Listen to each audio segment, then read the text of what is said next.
وہ ہمیشہ اس طرح کے ووادوں کو ہوا دے کر نریندر مودی کو مسلمانوں کا دشمن ثابت کرنا چاہتے ہیں، اور اس کے لیے وقف امینڈمنٹ بل ایک نیا مہرہ ہے۔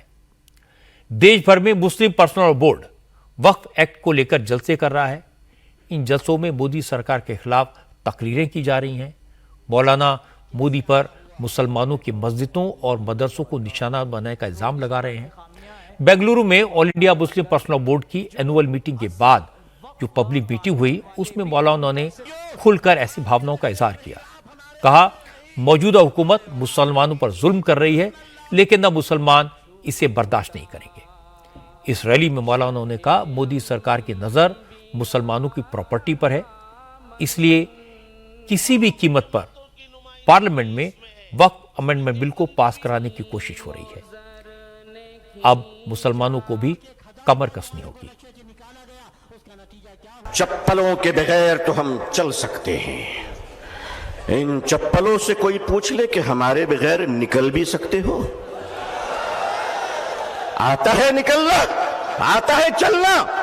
یہ ہندوستان ہمارا وطن ہے، اس وطن کو کل بھی ہم نے بچایا۔ مشکل یہ ہے کہ 47 میں بدقسمتی سے ہندوستان کا بٹوارا ہوا تھا، 2024 میں لوگ دلوں کا بٹوارا کرنا چاہ رہے ہیں۔ ہم اس دل کا بٹوارا ہونے نہیں دیں گے۔ ہندو بھائیوں، ہم آپ کے بغیر نہیں، آپ ہمارے بغیر نہیں۔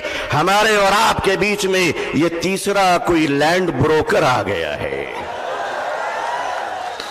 جس کی نہ بیوی ہے نہ بچے ہیں۔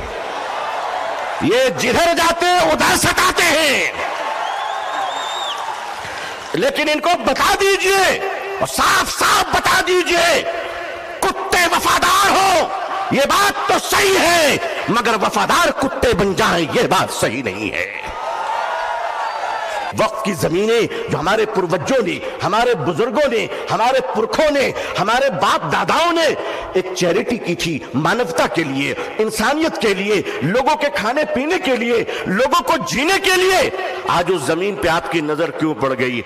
ہم جانتے ہیں مہاشے کیوں پڑی ہے۔ اس لیے کہ اب راجہ دیش نہیں چلا رہا ہے، اب راجہ ریئل اسٹیٹ کا کاروبار کر رہا ہے۔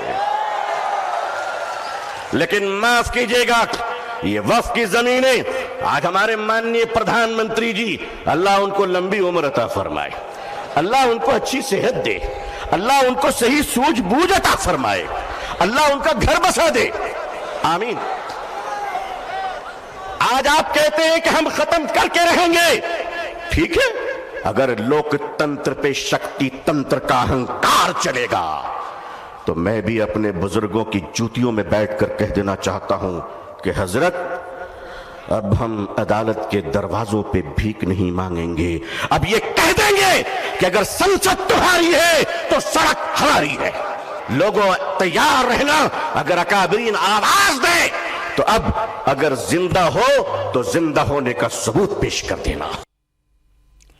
اس کے بعد مولانا سید تنویر ہاشمی نے ٹیپو سلطان کا ذکر کیا اور کہا کہ ٹیپو سلطان کی سرزمین پر مسلمانوں کے ساتھ ناانصافی کی جا رہی ہے، لیکن حکومت یہ نہ بھولے کہ ٹیپو سلطان کے ملک میں رہنے والے کٹ تو سکتے ہیں لیکن جھک نہیں سکتے۔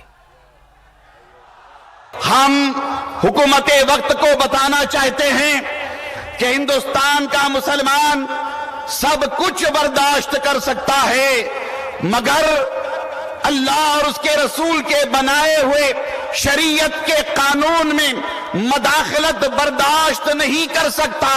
حضرات گرامی، بابا صاحب امبیڈکر کے بنائے ہوئے سمویدھان میں مداخلت کی کوشش ہو رہی ہے۔ آپ حضرات ٹیپو سلطان شہید رحمت اللہ تعالی علیہ کے صوبے کے رہنے بسنے والے ہیں۔ ٹیپو سلطان کٹ تو سکتا ہے مگر جھک نہیں سکتا، اور ٹیپو سلطان کے صوبے میں رہنے والے، ٹیپو سلطان کے ملک میں رہنے والے کٹ تو سکتے ہیں مگر جھک نہیں سکتے۔ ہم شریعت اسلامیہ کے تحفظ کے لیے ہر ممکن قربانی دیں گے، اور انشاءاللہ آل انڈیا مسلم پرسنل لا بورڈ کی جانب سے اس وقت تک یہ کوشش ہوتی رہے گی، یہ تحریک چلائی جاتی رہے گی جب تک کہ یہ وقف ترمیمی بل، وقف ترمیمی قانون حکومت واپس نہ لے لے۔